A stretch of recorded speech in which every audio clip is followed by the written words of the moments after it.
Good morning and welcome to study IQ my dear friends. मैं हूं Prashant Mawani. I hope you all are in good. आज 17 अप्रैल 2020 है और आज के दिन की शुरुआत मैं करना चाहूँगा इस कोट के साथ, peace comes from within, do not seek it without. कहा है बुद्धा ने कि जो शांति है वो हमारे अंदर ही होती हैं। पॉजिटिव नेगेटिव दोनों इमोशंस हमारे अंदर ही होते हैं। और मेरा मानना ये भी है कि ऑन और ऑफ का जो बटन है, गुस्सा होना कई बार ऑटोमेटिकली हो जाते हैं। किसी ने कुछ किया और हम गुस्सा हो जाते हैं, काफ़ी नेचुरल चीज़ है और गुस्सा आना भी चाहिए, उसमें भी कोई गलत बात नहीं है। लेकिन ऑफ करने का जो बटन है वो भी आपके पास होना चाहिए और राइट टाइम पर गुस्से को ऑफ कर देना भी इम्पोर्टेंट है। इसी के साथ एक राइट टाइम पर पीस वाला जो बटन है, हैप्पीनेस वाला जो बटन है, उसको भी ऑन कर देना बहुत ही इंपॉर्टेंट है। Dear friends, the Hindu newspapers के आज हम 3 आर्टिकल्स को देखने वाले हैं, लेकिन उससे पहले I have a good news for all of you. अगर आप यूपीएससी आईएएस की प्रिपरेशन कर रहे हैं, प्री एंड मेंस दोनों के लिए हमने स्मार्ट कोर्स लॉन्च कर दिया है। ये स्मार्ट कोर्स आप गूगल प्ले स्टोर पर जाइए, वहाँ पर हमारा जो एप्लीकेशन है स्टडी आईक्यू का ऐप, उसको डाउनलोड कीजिए and then you can purchase this smart course. दूसरी इसकी सबसे इम्पोर्टेंट बात जो है वो ये है कि ये ईएमआई में अवेलेबल है, यानी कि आपको एक साथ जो फीस है वो पे नहीं करनी है। You can pay it in instalment. तो आपके पॉकेट के ऊपर भी, आपके बजट के ऊपर भी इतना ज़्यादा प्रेशर जो है वो क्रिएट नहीं करेगा। वैसे काफ़ी रीजनेबल प्राइस में हमारे ये जो स्मार्ट कोर्स हैं ये अवेलेबल हैं। सारी इन्फॉर्मेशन आपको ऐप डाउनलोड करने के बाद मिल जाएगी। तो फ्रेंड्स, हम 3 आर्टिकल्स को डिस्कस करने वाले हैं। वैसे अगर आप देखें तो 1 2 3 4 5 6 आर्टिकल्स हैं। तो सबसे पहले हम बात करेंगे अक्रॉस द गल्फ के बारे में। जो अरेबिक वर्ल्ड है, जो गल्फ रीजन है, वहाँ पर हमारे लोग एनआरआईज जो हैं वो फंस चुके हैं बिकॉज ऑफ दिस कोविड-19। तो उनके साथ जुड़ी हुई कुछ इंपॉर्टेंट चीज़ें डिस्कस करेंगे। सेकंड जो है ये टेलीमेडिसिन के साथ जुड़ा हुआ है, जिसको आप ई हेल्थ भी कह सकते हैं। इसके साथ जुड़े हुए कुछ इंटरेस्टिंग पॉइंट्स मैं आपके साथ शेयर करना चाहता हूँ। थर्ड जो आर्टिकल है वो है एविएशन सेक्टर के साथ जुड़ा हुआ। आज फ्राइडे है तो एक्सपर्ट ओपिनियंस आते हैं, तो कुछ इंपॉर्टेंट पॉइंट्स यहाँ पर दिए गए हैं तो उनको हम डिस्कस करेंगे। एक और आर्टिकल है, ये एक दूसरे न्यूज़पेपर से है। ग्लोबल मैन्युफैक्चरिंग में कैसे बदलाव हो सकता है और क्या क्या बदलाव होने लगे हैं, उसके बारे में हम बात करने वाले हैं। एक बहुत ही इंपॉर्टेंट आर्टिकल है आपके लिए। बाकी के आर्टिकल्स मैंने क्यों डिस्कस नहीं किए, मेरा मानना है 99% से भी ज़्यादा स्टूडेंट्स जो मेरे हिंदू एनालिसिस को देखते हैं तो वो सिविल सर्विसेज की, यूपीएससी की प्रिपरेशन कर रहे हैं या फिर स्टेट लेवल की जो सिविल सर्विसेज की एग्जामिनेशन है उनकी प्रिपरेशन कर रहे हैं। तो आपके लिए जेईई की एग्जामिनेशन के साथ जुड़ी हुई इन्फॉर्मेशन किसी काम की नहीं है, तो you can totally drop this article. ये वाला आर्टिकल जो है वो हमारे फॉर्मर अटॉर्नी जनरल, जो अब हमारे बीच में नहीं रहे, उनका नाम था अशोक देसाई साहब, तो उनके जीवन के ऊपर लिखा गया एक आर्टिकल है। और यहाँ पर एक आर्टिकल है, blueprint to revive the economy. ये पी चिदम्बरम साहब और एक दूसरे व्यक्ति ने मिलकर इस आर्टिकल को लिखा है। ऑफ कोर्स इन्होंने कुछ सुझाव दिए हैं, लेकिन एक टच ऑफ पॉलिटिक्स भी मुझे इसमें देखने को मिल रहा है। This is the reason I am not taking this on board. वैसे अगर आप इकोनॉमी के बारे में और अच्छी तरीके से जानना चाहते हैं then you should check out my daily financial news analysis. Study IQ के ऊपर रेगुलर बेसिस पर ये लेक्चर्स डिलीवर किए जाते हैं। जो इकोनॉमिकल, बिजनेस और फाइनेंशियल वर्ल्ड की जो इंपॉर्टेंट चीज़ें होती हैं उसको हम रेगुलरली डिस्कस करते हैं। लेक्चर की पीडीएफ को डाउनलोड करने के लिए एक सोर्स है, that is my Telegram channel. Lecture को दूसरे स्टूडेंट्स के साथ शेयर ज़रूर करें। वीडियो पसंद आता है then hit the like button and please don't forget to subscribe to our YouTube channel and hit the notification bell as well. Across the Gulf, आपकी स्क्रीन के ऊपर ये जो एक फ़ोटो है, ये एक लोगो है। ये लोगो है गल्फ कोऑपरेशन काउंसिल देशों का। बेसिक कुछ डिटेल्स आपके साथ शेयर कर दूं। ये जीसीसी यानी कि गल्फ कोऑपरेशन काउंसिल जो है, इसके टोटल 6 देश हैं। यूएई, बहरीन या फिर बहरीन, सऊदी अरेबिया, ओमान, कतार और कुवैत। इसको एक बार लोकेट भी कर लेते हैं, राइट। तो सऊदी अरेबिया है, देन यू हैव ओमान, ये रहा UAE, this is the third one. फिर यहाँ पर आप देख सकते हैं, let me zoom it up for you guys ताकि आप इनको अच्छी तरीके से देख पाए। तो ये रहा कतार, आई होप आपको दिख रहा है, यहाँ पर दोहा है। And then you have this Kuwait here, right. तो ये बाकी के देश हैं। तो ये रहा Doha, this is the fourth one. एक छोटा सा देश है यहाँ पर कुवैत, राइट। तो this is your fifth country and एक और देश है बहरीन, ये भी एक बहुत ही छोटा सा देश है। Let me zoom it up again, तो आप इसको देख पाएंगे। यहाँ पर आप देख सकते हैं इसके नज़दीक में है, यूएई के एकदम पास में। देखिए छोटा सा है, यहाँ पर ये लिखा हुआ है बहरीन, और इसका मनामा जो है वो इसका कैपिटल है, राइट। तो this is the country that we are talking about. ये रहा। ऑफ कोर्स पीडीएफ को डाउनलोड करने के बाद आप इसको एक बार फिर से अच्छी तरीके से देख सकते हैं। और मैंने आपके लिए एक प्रश्न भी पूछा है, ये देशों को लेकर एक प्रश्न है। At the end of the discussion will talk about it.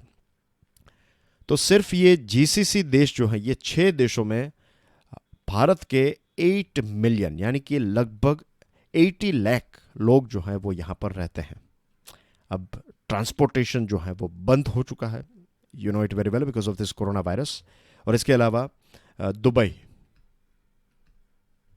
Abu Dhabi, दोहा, ये सारे बहुत ही इम्पोर्टेंट ट्रांजिट जोन्स हैं। बहुत दुनिया की अलग अलग फ़्लाइट्स, फॉर एग्जांपल इंडिया से यूके की फ़्लाइट, इंडिया से बहुत सारी यूरोप की फ़्लाइट जो है वो इन सारे देशों पर स्टॉप होकर फिर यहाँ से कनेक्टिंग फ़्लाइट आपको मिलती हैं। फिर सूडान और दूसरे देश जो हैं, अफ्रीका के देश, वहाँ पर रहने वाले हमारे जो लोग हैं तो वो पहले दुबई या फिर दोहा जाते हैं और वहाँ से फिर उनको फ़्लाइट मिलती हैं। तो इस प्रकार का जो ट्रांजैक्शन है वो भी बंद हो गया है because of this corona virus. तो ये कुछ इंपॉर्टेंट देशों के बारे में हम बात करने वाले हैं, और इंपॉर्टेंट हमारे लिए इसलिए बन जाते हैं क्योंकि यहाँ पर 80 लाख जितने लोग जो हैं भारत के वो रहते हैं। ये जो 8 मिलियन है उसमें से लगभग 50% यानी कि 40 लाख जितने लोग जो हैं वो अनस्किल्ड वर्कर हैं, जिनको हम कहते हैं ब्लू कॉलर जॉब करते हैं। वो मजदूरी का काम जो है वो करते हैं, और मजदूरी का काम कोई ख़राब काम नहीं है, लेकिन I am just segmenting them ताकि आपको पता चले कि सबसे ज़्यादा प्रभावित अगर कोई होंगे तो कौन होंगे। तो ऑफकोर्स अनस्किल्ड वर्कर जो हैं वो सबसे ज़्यादा, क्योंकि दुनिया के किसी भी देश में अनस्किल्ड वर्कर्स जहाँ पर काम करते हैं तो देखिए यहाँ से उनको थोड़े पैसे ज़्यादा मिलेंगे, लेकिन ओवरऑल अगर आप देखें तो उनके जो प्रॉब्लम्स हैं वो ख़त्म नहीं होंगे, इज़न्ट इट। वहाँ की वे ऑफ लाइफ जो हैं, फॉर एग्जांपल यूके में कोई अनस्किल्ड वर्कर हैं तो भारत के अनस्किल्ड वर्कर से उनका जो स्टैंडर्ड ऑफ लिविंग है वो थोड़ा अच्छा होगा, लेकिन वहाँ के हिसाब से अगर देखें तो वो बहुत ही बहुत बहुत सारी इश्यूज़, उनके जीवन के इश्यूज़ जो है वो चलते रहते होंगे, बिकॉज ही और शी इज़ अनस्किल्ड वर्कर, खास करके इकोनॉमिकली और फाइनेंशियली। 30% सेमी स्किल्ड वर्कर्स हैं वहाँ पर। तो जो हम कहते हैं कि थोड़े बहुत मजदूरी भी करते हैं, थोड़ा बहुत स्मार्ट वर्क भी करते हैं, तो मिक्स ऑफ बोथ। और 20% जैसे लोग जो हैं वो हाईली स्किल्ड या फिर स्किल्ड लोग हैं, जिनके पास ल्यूक्रेटिव जॉब्स हैं, बहुत हाईली पेड जॉब्स जो हैं वो इन सारे देशों में वो करते हैं। भारत के लिए ये लोग इम्पोर्टेंट या फिर ये रीजन इसलिए भी इम्पोर्टेंट हैं क्योंकि भारत और ये रीजन के बीच में जो एक टाइज हैं, जो हमारे डिप्लोमेटिक कूटनीतिक रिलेशनशिप जो हैं, उसका बैकबोन है ये हमारे लोग। ये हमारे लोग हैं, इसी की वजह से वहाँ पर ये सारा जो कंस्ट्रक्शन हुआ है, जो बड़ी बड़ी इमारतें वहाँ पर बनी हैं। आई एम नॉट सेइंग कि हमने बनाई, कोई एहसान की बात नहीं है। What I am trying to say is कि हमारे लोगों का उसमें एक कंट्रीब्यूशन है, और ये सारे देश जो हैं वो रिस्पेक्ट भी करते हैं इंडियंस को इस बात के लिए कि इन सारे देशों का जो डेवलपमेंट है, इंफ्रास्ट्रक्चर डेवलपमेंट और दूसरी बहुत सारी चीज़ें जो वहाँ पर चल रही हैं, तो it is working because of this people. और हमारे लिए भी ये एक फ़ायदे का सौदा है क्योंकि ये सारे लोग, फॉर एग्जांपल 80 लाख, लगभग 1 करोड़ जितने लोग जो हैं, उनको अगर देश के बाहर जॉब मिल रही है, राइट, और वहाँ पर वो एक यहाँ से अच्छी ज़िंदगी बिता सकते हैं, और फिर वो पैसे भी भेजते हैं, रेमिटेंस वहाँ से आता है, तो ये रेमिटेंस की वजह से यहाँ पर बहुत सारे ऐसे परिवार भी चलते हैं। तो ये भारत के लिए भी एक अच्छी बात है। टोटल जो रेमिटेंस है दुनिया में, जो टोटल फॉरेन रेमिटेंस जो भारत को मिलता है दुनिया के अलग अलग देशों से, तो उसका 40% जितना जो है वो हमें सिर्फ इस रीजन से मिलता है। तो in terms of money as well Bharat के लिए एक बहुत ही इंपॉर्टेंट रीजन है। एक और पॉइंट यहाँ पर मैं ऐड करना चाहता हूँ। भारत में जो FDI है, फॉरेन डायरेक्ट इन्वेस्टमेंट, आप देखते हैं कि कैसे इंडिया जो है वो अलग अलग देशों से मुलाकात करता है, और हम चाहते हैं कि वहाँ से इन्वेस्टमेंट यहाँ पर आए। तो फॉरेन डायरेक्ट इन्वेस्टमेंट जो लॉन्ग टर्म के लिए पैसे हमारे देश में आते हैं इन्वेस्टमेंट के तौर पर, तो लेट्स से कि अगर हमारे देश में एक साल में फॉर एग्जांपल $40 बिलियन FDI के तौर पर आता है, तो लगभग $80 बिलियन जितना पैसा जो है वो तो सिर्फ हमें मिलता है, 80 बिलियन जितना तो हमें रेमिटेंस से मिलता है।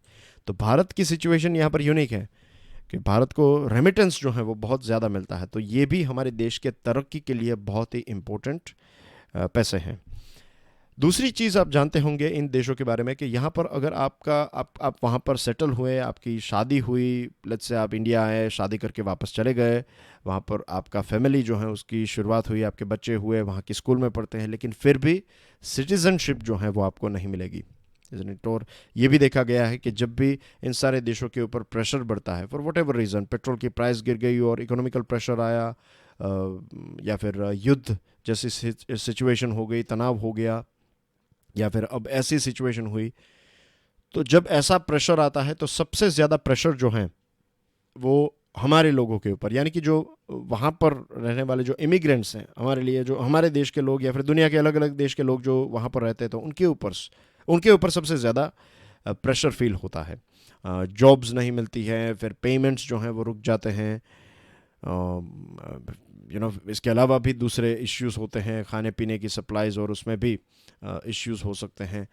तो भारत के लिए ये एक बहुत ही इम्पोर्टेंट एक नया चैलेंज हमारे सामने आया है कि एक तो हमारे पास इनको लेकर बहुत कम इन्फॉर्मेशन अवेलेबल है, कितने वो तनाव में हैं, क्या उनकी सिचुएशन है, ये सारी चीज़ें तो डिफ़िकल्ट हैं ही, लेकिन इसी के साथ साथ कुछ देश जो हैं वो ये भी बता रहे हैं, फॉर एग्जांपल यूएई, भारत और यूएई के रिलेशनशिप काफ़ी अच्छे और काफ़ी मजबूत हैं, लेकिन यूएई गवर्नमेंट का कहना यह है कि अगर आपने आपके लोगों को सिर्फ भारत को ऐसा पॉइंट करके नहीं बताया है, लेकिन इन जनरली कि अगर फॉर एग्जांपल बांग्लादेश के लोग यूएई में हैं और वे सारे बांग्लादेश के लोग अपने घर वापस जाना चाहते हैं, तो यूएई ये सारी फैसिलिटीज़ प्रोवाइड करने के लिए तैयार है, लेकिन फिर बांग्लादेश ऐसा नहीं कह सकता कि हम इन लोगों को वापस नहीं लेंगे। इन द सेम वे सारे लोग जो क्लीन इन द सेंस जिनको कोरोना वायरस नहीं हुआ है, उनकी टेस्टिंग की जाएगी, अगर वो नेगेटिव हैं, अगर वो कोरोना वायरस से अफेक्टेड नहीं है और वो भारत आना चाहते हैं, तो भारत को उनको एक्सेप्ट करना चाहिए, ऐसा यूएई ने बताया है,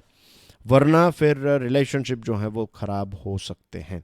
तो that is bit bad for us, right. ये एक अच्छी न्यूज़ नहीं है, क्योंकि इतनी मात्रा में लोग आएंगे, ये हमारे लोग हैं, उनका ही देश है, वो जब चाहे तब आ सकते हैं, नो डाउट, लेकिन फ़िलहाल सिचुएशन जो है वो राइट नहीं है। वैसे केरला के चीफ मिनिस्टर साहब जो हैं, उन्होंने ये एक स्टेटमेंट इश्यू किया है कि उनका जो राज्य है वो तैयार है, अगर केरला के लोग वापस आ जाना चाहते हैं तो उनको जो भी नेसेसरी आइटम्स हैं, उनकी जो केयर है, उनकी जो देखभाल है, वो सरकार करने के लिए तैयार है।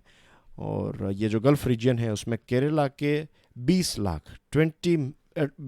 2 मिलियन, यानी कि 20 लाख लोग जो हैं वो गल्फ़ रीजन में सिर्फ केरला से हैं। बाकी उत्तर प्रदेश, बिहार, पंजाब, गुजरात और दूसरे राज्यों से भी आपको लोग जो हैं वो यहाँ पर मिल जाएंगे, लेकिन सबसे ज़्यादा आपको केरला के लोग मिलते हैं। तो ये एक नया चैलेंज जो है वो भारत के सामने आया है।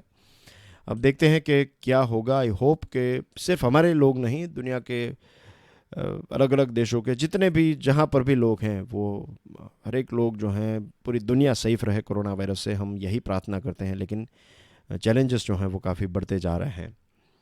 Moving on to next item dear friends, ये एक छोटा सा है, कुछ ही पॉइंट्स हैं, लेकिन काफ़ी इंपॉर्टेंट और इंटरेस्टिंग ट्रेंड है, टेक्नोलॉजी, राइट। टेक्नोलॉजी जो है उसके बारे में प्राइम मिनिस्टर साहब ने कुछ सालों पहले एक बहुत ही इंटरेस्टिंग स्टेटमेंट दिया था कि साइंस और टेक्नोलॉजी के बीच में डिफरेंस जो है वो ये है कि साइंस जो है ये यूनिवर्सल है। साइंस जो है, ग्रेविटी जो फॉर एग्जांपल जो है, तो उसके रूल्स एंड रेगुलेशंस पूरी दुनिया के लिए सेम है, लेकिन टेक्नोलॉजी जो है वो कस्टमाइज की जा सकती है।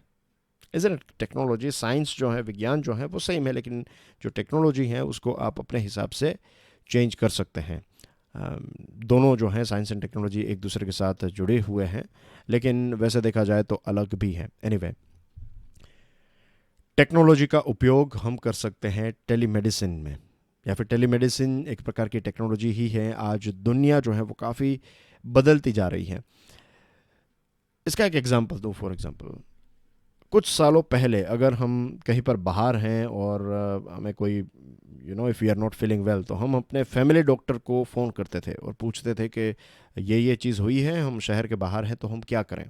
तो आपके फैमिली डॉक्टर जो आपको जानते हैं, आपकी पूरी एक प्रकार से हिस्ट्री जो है उनको जानते हैं, मेडिकल हिस्ट्री, तो वो आपको बता देंगे कि आप ये चीज़ कर लीजिए, ये दवाई ले लीजिए, ये सिरप ले लीजिए, and you will be all right, right. ये फूड खाइए, ये फूड मत खाइए, he will give you that advice. Fees भी नहीं लेते थे उस time because of this relationship. लेकिन आपकी मदद जो है वो ओवर द फ़ोन हो जाती थी। तो फिज़िकली डॉक्टर के पास जाना जो है वो इतना आवश्यक नहीं था, मीन्स ऐसे केसेस में।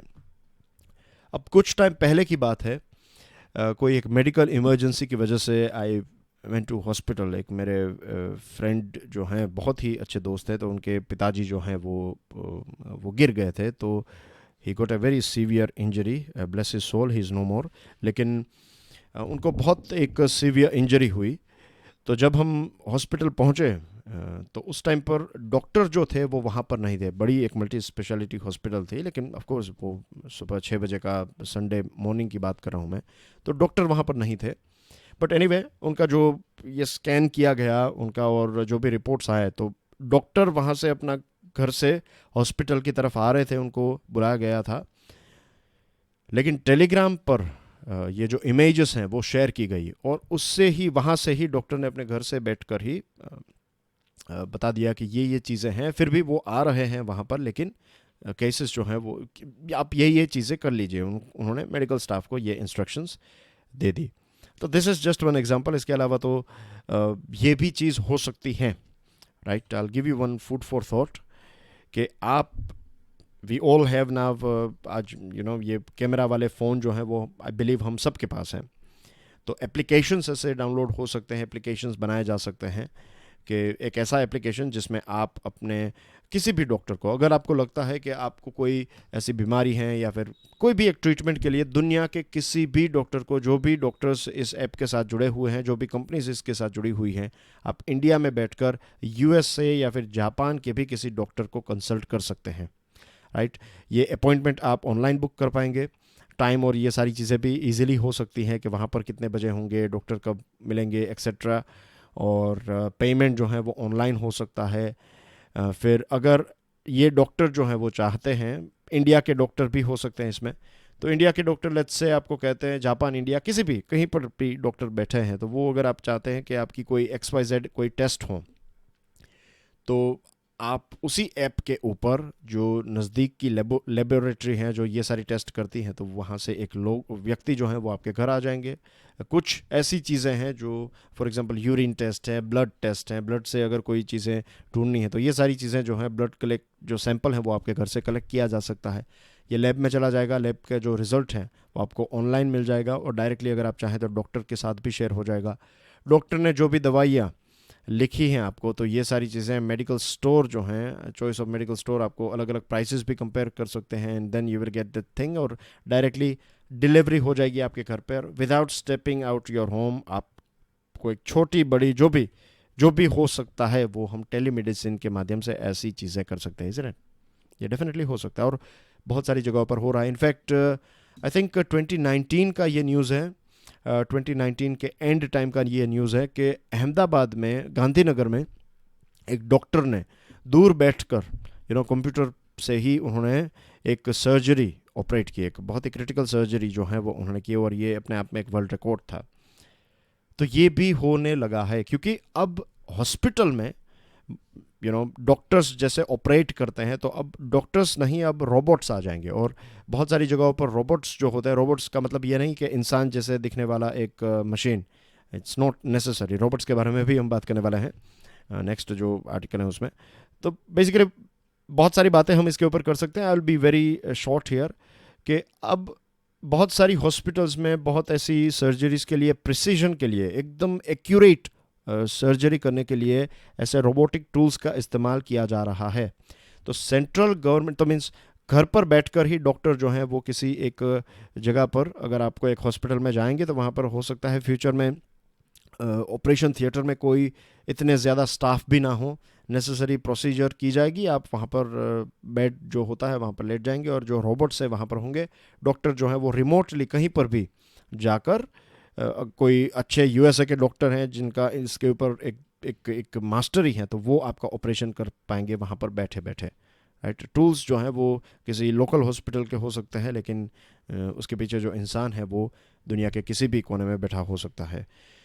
तो ये भी फ्यूचर में होगा, right, it's not that far. और सेंट्रल गवर्नमेंट ने रिसेंटली ये कोरोना वायरस की वजह से जो सिचुएशन हुई है तो सेंट्रल गवर्नमेंट ने भी गाइडलाइंस इश्यू की हैं कि टेली मेडिसिन जो है उसको, टेली हेल्थ जो है उसको प्रमोट करने की एक गाइडलाइन गवर्नमेंट ने दी है। तो शायद इसी की ही हमें एक कमी थी यहाँ पर। और फिर हेल्थ सेमिनार हो सकते हैं, फॉर एग्जांपल हार्ट रिलेटेड जो डिजीज़ेस हैं, तो एक साथ एक डॉक्टर जो हैं वो ऐसे sessions, webinar, seminars online create कर सकते हैं कि एक साथ हज़ारों पेशेंट्स को एड्रेस कर सके, क्या क्या उनके इश्यूज़ हैं, ये सारी चीज़ें डिस्कस कर सके। तो ये भी हो सकता है, इसलिए तो वर्चुअल रियलिटी, टेलीमेडिसिन जो है वही मुझे लगता है कि that will be the future. Covid transforming global manufacturing, जो मैंने आपको बताया कि एक दूसरे न्यूज़पेपर में से आर्टिकल लिया है, तो this is the one. I am not going into too much details here, और इसके पीछे रीज़न है। अगर आप आज आपका पहला दिन है तो मैं बताना चाहूँगा कि 2-3 दिन पहले के डिस्कशन को आप देखेंगे तो हमने डिस्कशन की थी कि क्यों ये जो एलपीजी है, एलपीजी यानी कि लिबरलाइजेशन, प्राइवेटाइजेशन और ग्लोबलाइजेशन, 91-92 के जो हमारे रिफॉर्म्स हैं, 1991-92 के रिफॉर्म्स और उसके नेगेटिव पॉइंट्स को हमने देखा था। तो उस टाइम पर मैंने आपको बताया था कि हम क्या ऑफ़र कर रहे थे, या फिर एशियन कंट्रीज़ क्या ऑफ़र कर रहे थे। चीप लेबर, सस्ती ज़मीन, राइट। अगर आपको लैंड खरीदने हैं यहाँ पर फैक्ट्री लगाने के लिए तो वो भी आपको रीज़नेबल प्राइस में मिल जाएगी, लेबर भी रीज़नेबल प्राइस में, रॉ मटेरियल मिल जाएगा, रूल्स एंड रेगुलेशंस आपके हिसाब से हम थोड़े बहुत अप एंड डाउन कर देंगे।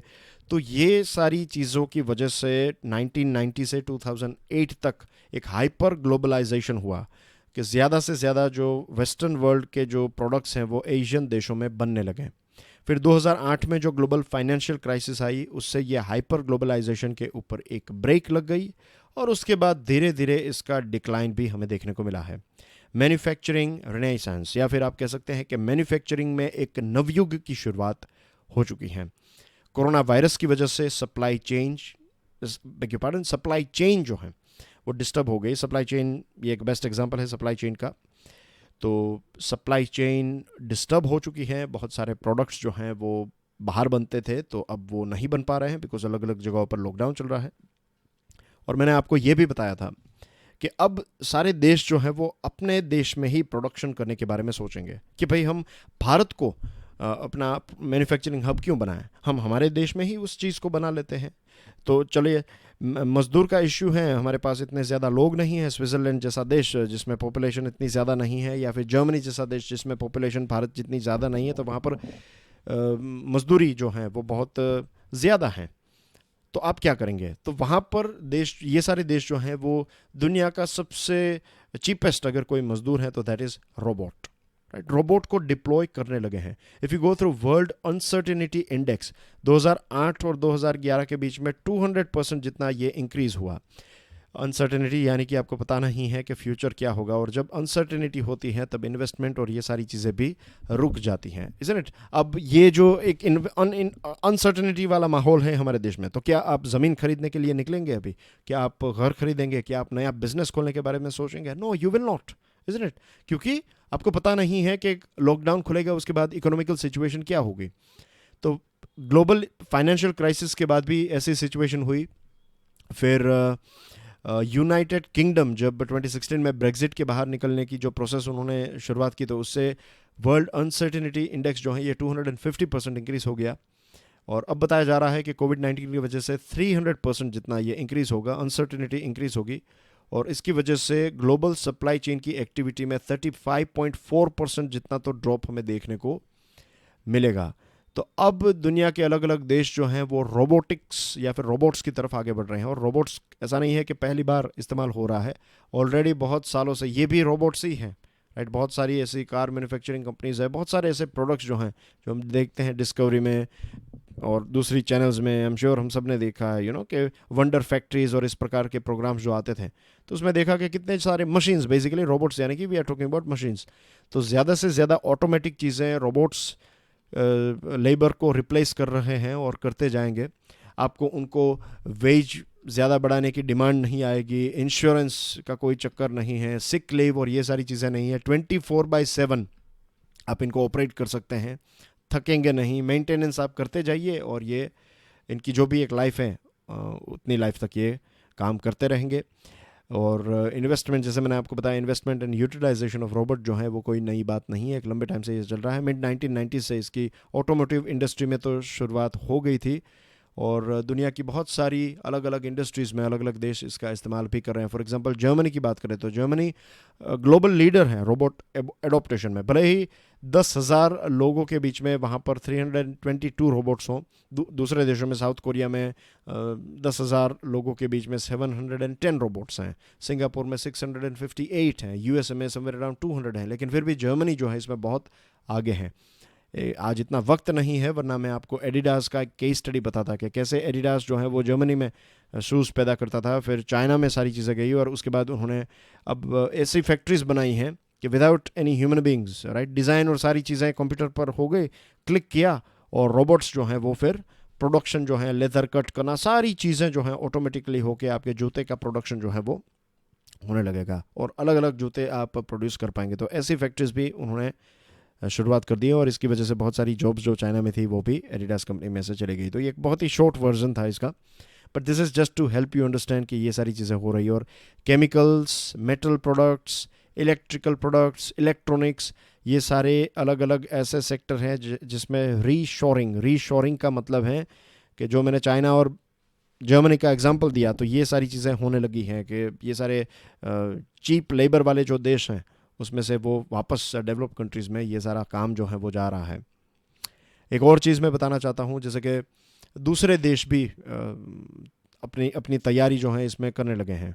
भारत जैसा हमारा देश, जो हम मेक इन इंडिया में हम क्या करना चाहते हैं, मेक इन इंडिया में हम बेसिकली ये एफडीआई को अट्रैक्ट करना चाहते हैं। हमारे इतने सारे लोग जो हैं उसको आप जॉब्स दे सकें, जॉब्स क्रिएट हो सकें, तो ये चीज़ में हम आगे बढ़ना चाहते हैं। लेकिन टेक्नोलॉजी या रोबोटिक्स जो है ये एक बहुत बड़ा चैलेंज हमारे लिए होगा, and particularly after this corona virus, कि अगर ऐसा कोई भी डिजीज़ फ्यूचर में होता है, जस्ट इमेजिन एक ऐसा देश जहाँ पर सारी चीज़ें वो रोबोटिक्स के माध्यम से पैदा कर रहे हैं, तो या फिर ज़्यादातर चीज़ें कर रहे हैं, तो उनकी इकोनॉमी जो है वो उसके ऊपर इसका इम्पैक्ट ना के बराबर या फिर बहुत कम होगा compare to those countries those who are using human beings.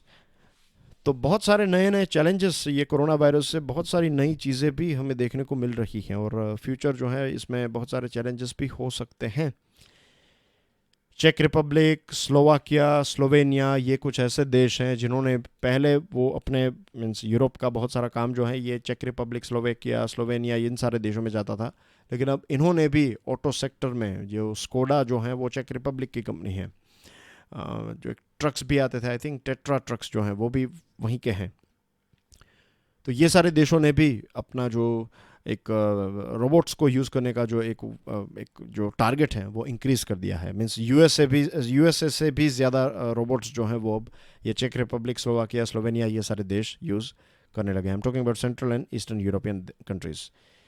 So that's everything. Moving on to next item, civil aviation या फिर ओवरऑल एविएशन इंडस्ट्री की बात करें, ट्रैवलिंग बंद है, रेस्ट्रिक्शंस हैं, राइट। 3 मई तक तो एयर ट्रैवल और ये सारी चीज़ें बंद है लॉकडाउन की वजह से, तो पब्लिक ट्रांसपोर्टेशन बंद है, तो आपके प्लेन्स जो हैं वो भी पार्क्ड हैं एयरपोर्ट्स के ऊपर।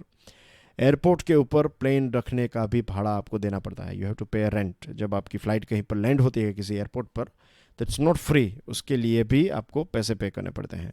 सिंगापुर ने जो एक चांगी एयरपोर्ट है उनका, तो उनका एक टर्मिनल 1 साल के लिए बंद कर दिया। अब उन्होंने कहा कि 1 साल तक यहाँ पर ऐसा कोई ट्रैफिक ही नहीं होगा। This is just one example. हमारे देश में भी महीनों लग जाएंगे और बैक टू नॉर्मल ये बताया जा रहा है कि 50% जो हम जहाँ पर थे लॉकडाउन से पहले, जहाँ पर हम थे, वहाँ तक पहुँचने के लिए 1-2 साल लग जाएंगे, तब जाकर एयरलाइंस जो हैं वो बैक टू नॉर्मल अपनी सिचुएशन पे आएगी, तो आएगी, वरना वी डोंट नो। फ़िलहाल तो लोग लेजर के लिए, यानी कि एडवेंचर के लिए या फिर घूमने के लिए या फिर बिज़नेस के लिए ट्रैवलिंग नहीं करेंगे। IATA जो हैं उसके, यानी कि इंटरनेशनल एयर ट्रांसपोर्ट एसोसिएशन, तो IATA ने ये बताया है कि 25 मिलियन, 25 नॉट 25 लाख लेकिन 25 मिलियन जितने जो लोग हैं उनकी जॉब इसमें चली जाएगी एविएशन सेक्टर में अराउंड द वर्ल्ड। और IATA जो हैं इनका कहना यह है कि 82% जो ग्लोबल ट्रैफिक है उसको रिप्रेजेंट करता है ये ग्रुप। तो इनका कहना यह है कि 2020 में एविएशन सेक्टर में $252 बिलियन का रेवेन्यू जो है उसका ड्रॉप हमें देखने को मिलेगा, और नुकसान भी बहुत ज़्यादा झेलना पड़ेगा। 39 बिलियन, 61 बिलियन, और आज न्यूज़पेपर में ये भी एक बात है, आज एक इन्फोग्राफिक मुझे मिला कि अब फ़्लाइट, पहले आप 45 मिनट्स पहले जाते थे, अब 2 घंटे 3 घंटे या फिर उससे भी ज़्यादा वक्त निकाल कर आपको जाना पड़ेगा। आपका प्रॉपर चेकिंग होगा, उसके बाद ही आपको ऑन बोर्ड लिया जाएगा। फिर प्लेन्स जो हैं, एरोप्लेन्स, तो उसमें भी सोशल डिस्टेंस मेंटेन करना पड़ेगा। तो एक साथ पहले जो जैम पैक्ड प्लेन्स उड़ते थे वो नहीं होगा, सीट्स जो हैं वो उसके बीच में भी गैप रखा जाएगा। तो फ़्लाइट्स टिकट्स भी अपनी एक्सपेंसिव कर सकती हैं। इंडिया में 650 जितने प्लेन्स हैं, तो इसमें से 50% जो हैं वो लीज़ के ऊपर हैं। प्लेन्स ग्राउंडेड हैं, लोग जो हैं वो ग्राउंडेड हैं, तो उनकी सैलरी पे करनी है, फिर मेंटेनेंस का खर्च है। तो ये सारी चीज़ों की वजह से एविएशन इंडस्ट्री के ऊपर बहुत ज़्यादा एक प्रेशर आ रहा है। बहुत सारी एयरलाइंस जो हैं वो बैंकरप्ट भी हो जाएगी, बंद भी हो जाएगी। यूएसए ने जो $2 ट्रिलियन का पैकेज अनाउंस किया है, तो उसमें कुछ बिलियन डॉलर्स एयरलाइंस और एयरलाइन स्टाफ के लिए भी हैं। लेकिन क्या भारत इतना ज़्यादा पैकेज दे पाएगा? Of course not. तो बहुत बुरी हालत होने वाली है एयरलाइंस की। और यहाँ पर ये जो एक्सपर्ट्स हैं वो बता रहे हैं कि धीरे धीरे हमें आगे बढ़ना चाहिए, slowly, right, step by step. जैसे हम देखते जाएं कि कैसे सिचुएशन अनफोल्ड होती है, उस प्रकार से एयरलाइन को आगे बढ़ना होगा। लेकिन जो एक चीज़ हो गई थी कि एयरलाइन जो है उसमें एक कॉमन लोग भी ट्रैवल करने लगे थे, तो वापस ऐसी सिचुएशन आ जाएगी जो पहले था कि सिर्फ पैसे वाले जो इलीट लोग हैं वही एयरलाइंस का उपयोग करते थे।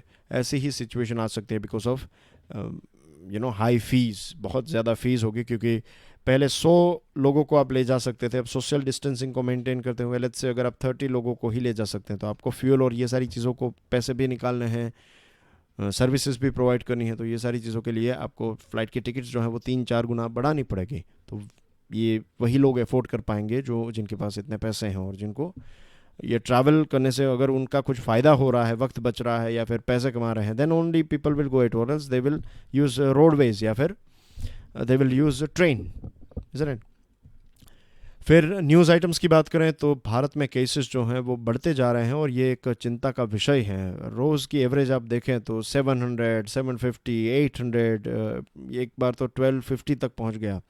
मुंबई में भी काफ़ी नए केसेस हमें देखने को मिले हैं। मुंबई में सिचुएशन काफ़ी ख़राब है। अब आईसीयू जो है, आईसीयू बेड्स अवेलेबल नहीं हैं वहाँ पर, तो things are getting out of control. Please dear friends, अगर आप ये सुन रहे हैं तो दूसरे लोगों को भी बताइए कि घर पर बैठिए। It is very very important. जो लोग इसको सीरियसली नहीं ले रहे हैं, उनको लग रहा है कि उनका city safe, please don't take it lightly, it is very important. देखिए, पता भी नहीं चलेगा, जो टिपिंग पॉइंट को एक बार टच कर लिया तो भारत की तो डेफिनेटली कैपेसिटी नहीं है कि हम इसको हैंडल कर सकें। I am not being negative, मैं रियलिटी जो है वो बता रहा हूँ आपको। इंदौर जो है मध्य प्रदेश का, उसकी हालत आज देश में सबसे ज़्यादा ख़राब है। एक एक व्यक्ति को यहाँ पर चेक किया जाएगा आने वाले 5 दिनों में। 12% से ये कोरोना वायरस जो है यहाँ पर मीन्स सबसे ज़्यादा यहाँ पर स्प्रेड हो रहा है इंदौर में। फिर एक जूम एप्लीकेशन है जो मोबाइल फ़ोन के ऊपर इसका इस्तेमाल किया जाता है, इट्स लाइक वीडियो कॉन्फ्रेंस का एक ऐप है। तो ये सेफ़ नहीं है, ऐसा मिनिस्ट्री ऑफ होम अफेयर्स ने बताया है। तो अगर आप इसको यूज़ करें हैं than I will reckon you guys, मैंने तो डिलीट कर दिया, मैंने अभी डाउनलोड किया था लॉकडाउन के बाद, तो मैंने तो इसको डिलीट कर दिया। अब now choice is yours. Government बता रही है कि ये सेफ़ नहीं है। India eyes record food production. इस बार फूड प्रोडक्शन जो है वो 298.3 मिलियन टन होगा। तो this is a good news, at least food की शॉर्टेज तो हमारे देश में नहीं होगी और बारिश भी अच्छी होने वाली है। कल हमने इसके बारे में देखा था। मुंबई के बारे में मैंने आपको बताया कि मुंबई की सिचुएशन काफ़ी ख़राब है, राइट। 170 नए केसेस देखने को मिले और मुंबई अकेले में 2000 से ज़्यादा लोग जो हैं वो इसके शिकार बन चुके हैं। गुजरात में 163 नए केसेस देखने को मिले, तो गुजरात भी धीरे धीरे जो है वो डेंजर होते जा रहा है। मिस्टर ट्रंप जो हैं वो अपनी इकोनॉमी को खोलने के बारे में सोच रहे हैं कि फिर से बैक टू नॉर्मल चीज़ों को करने की कोशिश की जाएगी। तो this is bit strange year. I am sure जैसे पहले चलता था ऐसा नहीं होगा, सोशल डिस्टेंसिंग और ये सारी चीज़ें मेंटेन की जाएगी, लेकिन फिर भी यूएसए की सिचुएशन बहुत ख़राब है। तो is it the right time to open their economy? South Korea में इलेक्शंस ख़त्म हो गए और जो रूलिंग पार्टी हैं प्रेसिडेंट मून जे इन, तो उनकी जीत हुई है। चाइना ने शायद एक न्यूक्लियर टेस्ट किया है, ऐसा यूएसए का कहना है, और इसको कहते हैं zero yield. Zero yield test ऐसी होती है जिसमें एक्सप्लोजिव चेन रिएक्शन नहीं होता है। तो यूएसए का कहना यह है कि चाइना ने ऐसी एक ज़ीरो यील्ड टेक्निक का इस्तेमाल करके ये टेस्ट की हैं और इससे यूएसए और चाइना के बीच में जो इश्यू हैं वो और ज़्यादा बढ़ सकता है और एक दुखद तस्वीर चाइना की जो जो वुहान है, वुहान की जो वेट मार्केट है, तो इसकी शुरुआत फिर से हो चुकी है। आपके लिए दो प्रश्न हैं। एक ये है कि ये जो गल्फ़ कोऑपरेशन काउंसिल के देशों को हमने देखा, तो उनको आप साइज़ वाइज सबसे बड़ा देश, उसके बाद छोटा देश, तो ऐसे डिसेंडिंग ऑर्डर में आपको इसको अरेंज करके कमेंट सेक्शन में लिखना है। सबसे बड़ा देश नंबर 1, देन 2 और उनके नाम के साथ। और दूसरा प्रश्न जो है वो अटॉर्नी जनरल ऑफ इंडिया की जो ऑफिस हैं, तो कैसे अटॉर्नी जनरल को अपॉइंट किया जाता है, रिमूवल, कितनी टेन्योर होती है, उनका रोल, रिस्पॉन्सिबिलिटी, पावर्स, पार्लियामेंट में स्पीच दे सकते हैं, वोटिंग कर सकते हैं, नहीं कर सकते, ये सारी चीज़ों जो हैं अलग अलग एंगल से आपको सोचकर, पढ़कर, समझकर कमेंट सेक्शन में आपका आंसर जो है वो लिखना है। That's everything in today's discussion. Thank you very much for watching this video. God bless you all. जय हिंद।